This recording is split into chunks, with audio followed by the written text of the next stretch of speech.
മോനെ, നിങ്ങൾക്കും കൂടെ അകത്ത് വന്ന് കിടന്നാ പോരെ? അമ്മേ, അവിടെ അതിനുള്ള സൗകര്യമൊന്നുമില്ലല്ലോ. നമ്മൾ മൂന്നുപേരും കൂടി ഒരുമിച്ച് അകത്ത് കിടന്നാൽ ശ്വാസം മുട്ടും.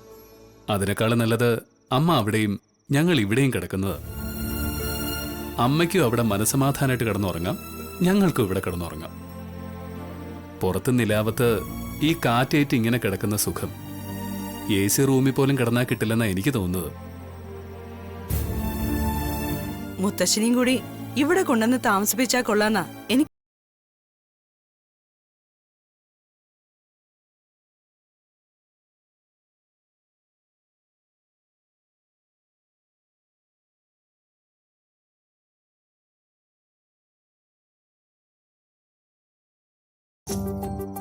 നമുക്ക് പറയാന്നേ ഉള്ളൂ, മുത്തശ്ശൻ വരുമൊന്നുമില്ല. ആ അമ്മേ, അമ്മയ്ക്ക് അകത്ത് ഞാൻ പായ വിരിച്ചിട്ടുണ്ട്.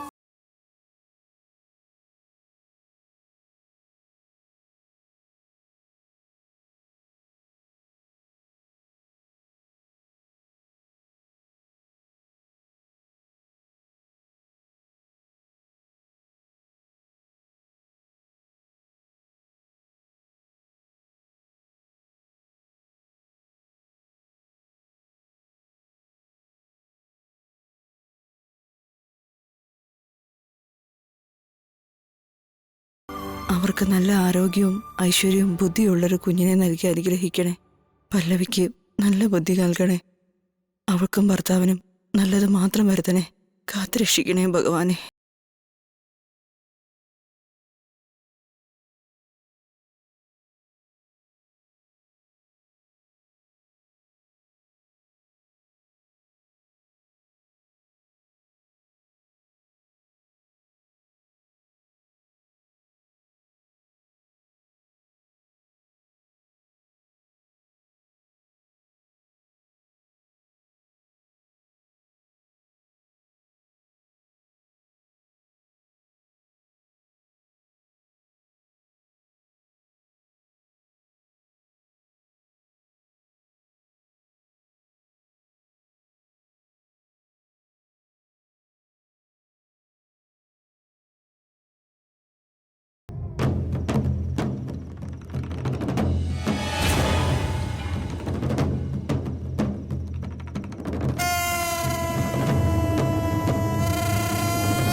ശരീരം ഒരു കാരണവശാലും ക്ഷീണിക്കാനുള്ള അവസ്ഥ ഉണ്ടാവരുത്.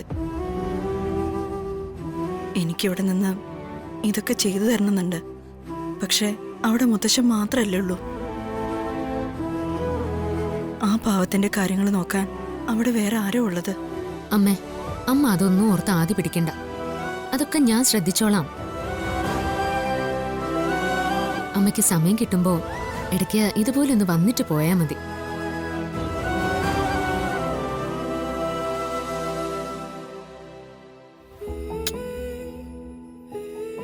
മോനെ, ശ്രദ്ധിച്ചോളണേ. സഹായത്തിന് ആരുമില്ലാത്തതാ. ഞാൻ നോക്കിക്കോളാം അമ്മേ. അമ്മേ, അമ്മ അത് പ്രത്യേകിച്ച് സാറിനോട് പറയേണ്ട കാര്യമൊന്നുമില്ല. സാർ ഇപ്പൊ തന്നെ എന്നെ തറയിലും തലയിലും വയ്ക്കാതെയാ നോക്കുന്നത്. അമ്മേ, ബസ്സിന് സമയാവുന്നു. ശരി മോളെ.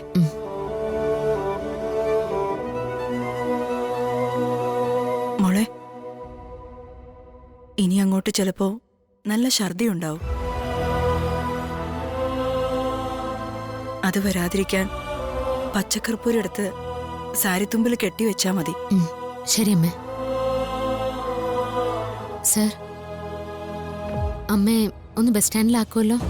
അമ്മയെ ഞാൻ ബസ് സ്റ്റാൻഡിൽ കൊണ്ടുവിടാം. പാർവതി ഓഫീസിലേക്ക് ചെല്ല. എന്നിട്ട് പ്രഭാവതി അമ്മയോടെ ഞാൻ ഉടനെ വരുമെന്ന് പറഞ്ഞേക്ക്. അമ്മ ചിലപ്പോൾ എന്നെ വെയിറ്റ് ചെയ്യാൻ സാധ്യതയുണ്ട്. ശരി സർ.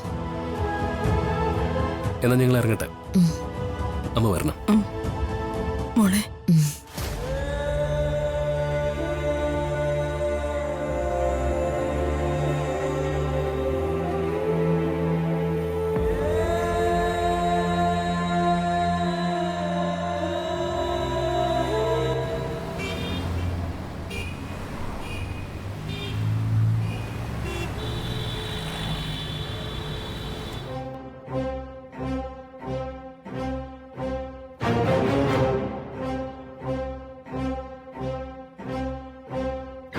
ലേലം ഇവിടെ വെച്ചാണോ നടക്കുന്നത്?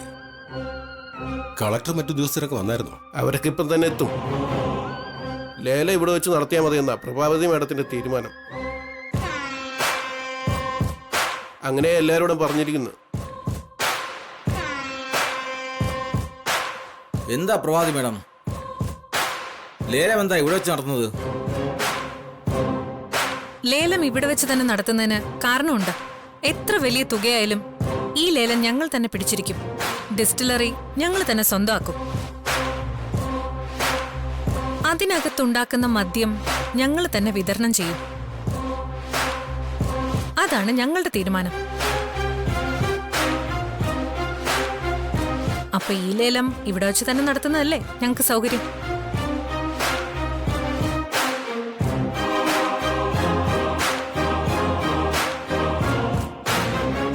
എന്താ ഇവിടെ നടക്കുന്നേ? മദ്യം നിർമ്മിക്കുന്ന ഫാക്ടറി നിങ്ങൾ ലേലത്തിന് പിടിക്കാൻ പോവാണോ? അതെ, അത് തന്നെയാ ചെയ്യാൻ പോകുന്നത്. അതിന്റെ ലേലം തന്നെയാണ് ഇവിടെ നടക്കാൻ പോകുന്നത്. അല്ല, പാർവതിക്ക് എന്ത് വേണം? ഇങ്ങനൊരു ലേലത്തിൽ ഗായത്രി ഗ്രൂപ്പ് ഓഫ് കമ്പനീസ് പങ്കെടുക്കാൻ പാടില്ല. ഇത് ഗായത്രി ഗ്രൂപ്പ് ഓഫ് കമ്പനീസിന്റെ പോളിസിക്ക് എതിരാണ്. മദ്യനിർമ്മാണം പോലുള്ള മോശം ബിസിനസ്സുകൾ നമ്മുടെ കമ്പനി ഒരിക്കലും നടത്താൻ പാടില്ല. അത് നമ്മുടെ കമ്പനിയുടെ ബ്രോഷറിൽ പ്രത്യേകം എഴുതി വെച്ചിട്ടുണ്ട്. അതുകൊണ്ട് ദയവ് ചെയ്ത് നിങ്ങൾ ഈ ലേലത്തിൽ നിന്നൊന്ന് പിന്മാറണം. അതാ വേണ്ടത്. അത് പറയാൻ നീ ആരാ? നിനക്ക് എന്ത് അധികാരം ഉള്ളത്? നീ ഇപ്പോ ഈ കമ്പനിയിലെ വെറും ഒരു തൊഴിലാളിയാ. തൊഴിലാളിയുടെ സ്ഥാനത്ത് നിന്ന് അഭിപ്രായം പറഞ്ഞാ മതി. അതെ, ഇപ്പൊ ഈ കമ്പനിയുടെ കാര്യങ്ങൾ തീരുമാനിക്കുന്നത് എന്റെ അമ്മയാ. എന്ത് വേണമെന്ന് അമ്മ തീരുമാനിച്ചിട്ടുണ്ട്. അതമ്മ നടപ്പിലാക്കും. നീ അത് മൗനമായി കണ്ടു നിന്നാ മാത്രം മതി.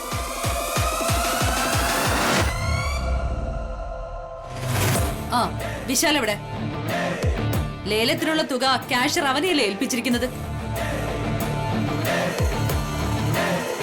അവനാ പണവുമായിട്ട് എപ്പോ വരും? അല്ല, വരേണ്ട സമയമായിട്ടും അവനെ കാണുന്നില്ലല്ലോ. അവനിനി പണവുമായിട്ട് മുങ്ങിയോ?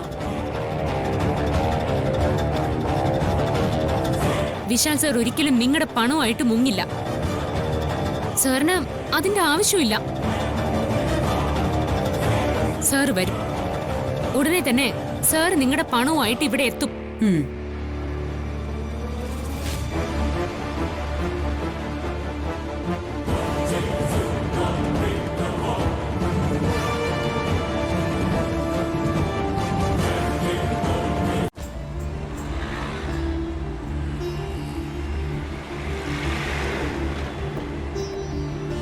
അപ്പോ ശരി അമ്മേ, ആ ഞാൻ പോയിട്ട് വരാം.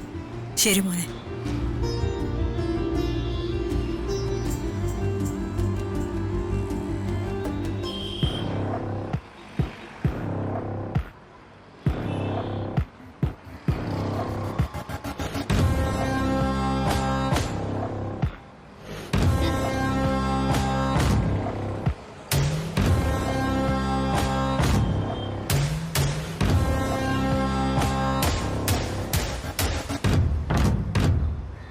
വിശാല് പണമായിട്ട് വരും വരും എന്ന് പറഞ്ഞിട്ട് എവിടെ കാണുന്നില്ലല്ലോ.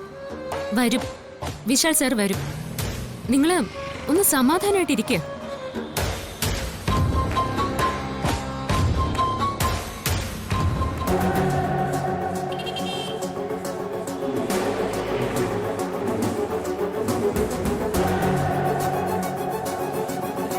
പാർവതി, വിശാല് പണവും കൊണ്ടുവരുമെന്ന് പറഞ്ഞിട്ട് എന്തായി?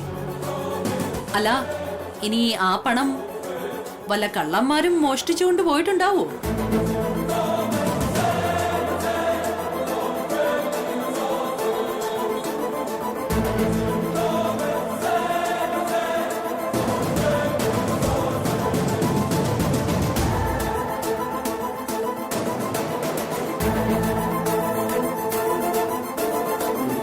ഇവിടെ എന്ത് ലേലോ നടക്കാൻ പോകുന്നതെന്ന് നിങ്ങൾക്ക് മനസ്സിലായോ?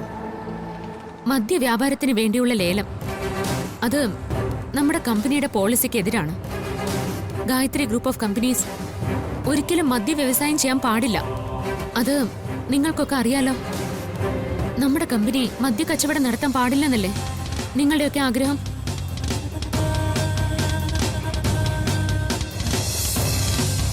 വിശാൽ എവിടെ? ആ പണം എവിടെ? ഇത്രയും നേരമായിട്ട് അവനെ കാണുന്നില്ലല്ലോ. അവനിങ്ങോട്ട് വരില്ല അല്ലേ? നിങ്ങൾക്ക് രണ്ടുപേർക്കും ഈ ലേലത്തിന് താല്പര്യമില്ലാത്തോണ്ട് ക്യാഷ്യർ ഏൽപ്പിച്ച ആ പണം നിങ്ങൾ മുക്കി അല്ലേ? ഓഹോ, പണം നമ്മളിവിടെ എത്തിക്കരുത്, അതിനുവേണ്ടിയാണല്ലേ ഇന്നലെ ക്യാഷ്യറിന്റെ കയ്യില് തന്ത്രപൂർവ്വം പണം അവിടെ കൊണ്ടുവന്ന് ഏൽപ്പിച്ചത്. അതിലെന്തോ ഒരു പ്ലാൻ ഉണ്ട്. നീ എന്താടി ആലോചിച്ച് നിൽക്കുന്നത്? വിശാൽ എവിടെ?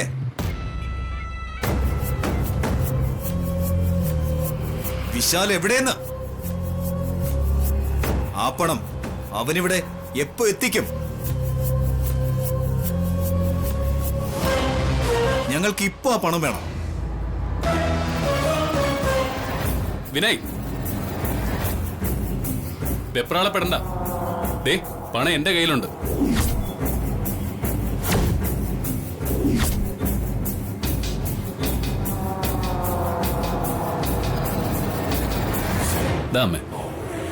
അമ്മ ക്യാഷ്യറിനെ ഏൽപ്പിച്ച പണം.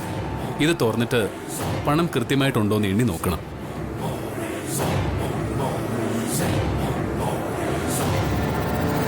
ആ കള്ളൻ ചതിച്ചോ? പണം മോഷ്ടിക്കാൻ നേരിട്ട് അവനത് മോഷ്ടിച്ചില്ലേ? എന്റെ മോൻ സമയത്ത് തന്നെ ഇവിടെ പണം എത്തിച്ചു.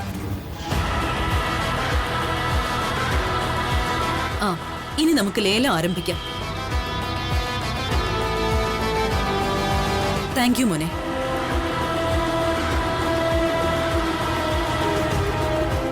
ഇവിടെ എന്ത് ലേലം അമ്മ നടക്കാൻ പോകുന്നത്? വിശാൽ സർ, മദ്യം നിർമ്മിക്കുന്നതിനുള്ള ബിസിനസ് തുടങ്ങാനുള്ള ലേലമാണ് സർ ഇവിടെ നടക്കുന്നത്.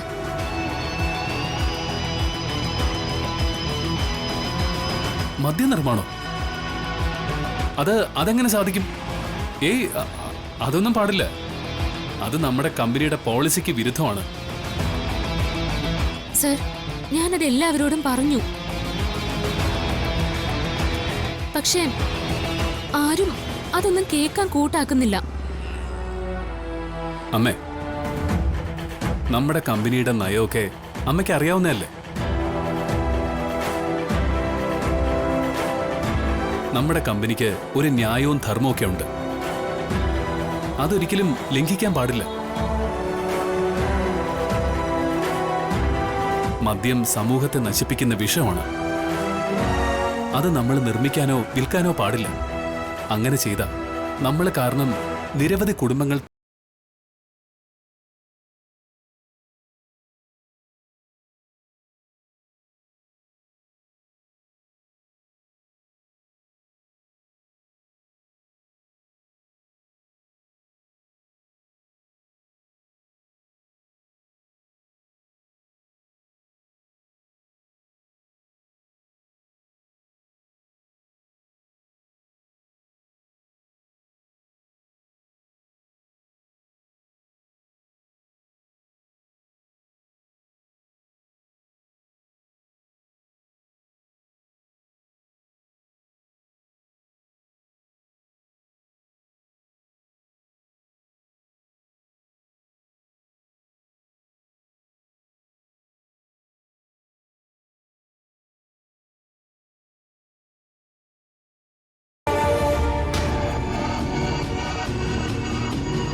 അതുണ്ടാവാതിരിക്കാൻ വേണ്ടിയാ, കമ്പനിയുടെ നഷ്ടം നികത്താൻ വേണ്ടിയാ വിനയ് ശ്രമിക്കുന്നത്.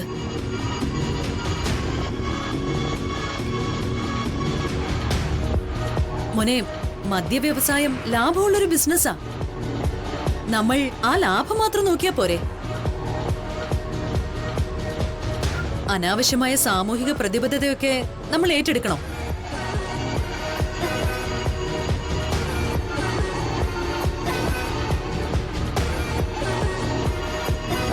നോ, ഒരു കാരണവശാലും മദ്യവ്യവസായം തുടങ്ങാൻ പാടില്ല.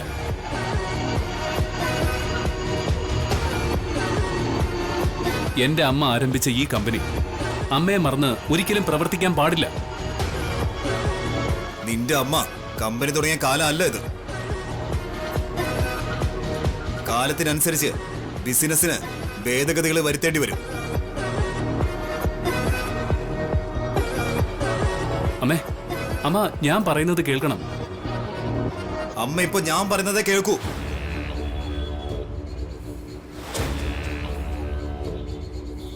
നീ ഏതായാലും കൃത്യസമയത്ത് ഈ പണം ഇവിടെ എത്തിച്ചല്ലോ.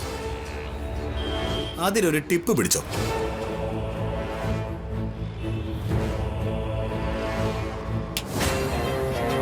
വിനയ്, നീ എന്താ വിശാൽ സാറിനെ അപമാനിക്കുന്നോ? മര്യാദയ്ക്ക് മാപ്പ് പറയടാ.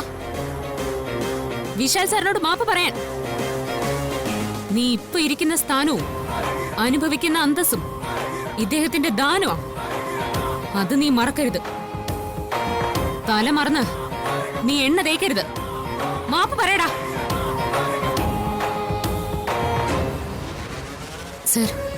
സർ വരണം. സിറ്റുവേഷൻ ഇപ്പോ നമുക്ക് അനുകൂലമല്ല. എന്താ വേണ്ടെന്ന് നമുക്ക് പിന്നീട് നോക്കാം.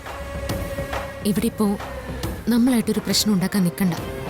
വരണം.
കൊടുത്ത ശക്തി കൊണ്ടാവും അവള് നിന്റെ കൈ പിടിച്ചോടിച്ചത്. എന്തായാലും ശരി, ഇനി കുറച്ച് ദിവസത്തേക്ക് എന്റെ ഈ കൈ കൊണ്ട് എനിക്കൊന്നും ചെയ്യാൻ പറ്റുമെന്ന് തോന്നുന്നില്ല. അറിയാലോ, വിശാലിനെ എന്തെങ്കിലും തരത്തിൽ വിഷമിപ്പിച്ച അവൾ അടങ്ങിയിരിക്കുമെന്ന് നിനക്ക് തോന്നുന്നുണ്ടോ?